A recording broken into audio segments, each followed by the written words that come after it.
100 điện hàm liệt giờ làm lên anh em. Đó, thằng test là tại áo Phú Hòa, tỉnh An Giang, Long Xuyên á.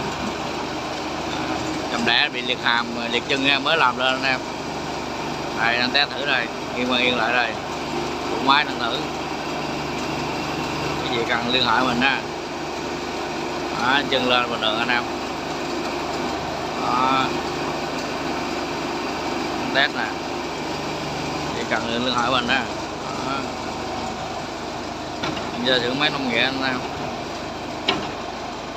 Anh nào nhận cái 100 sữa ra anh em. Chào anh em á, cái gì liên hệ mình á.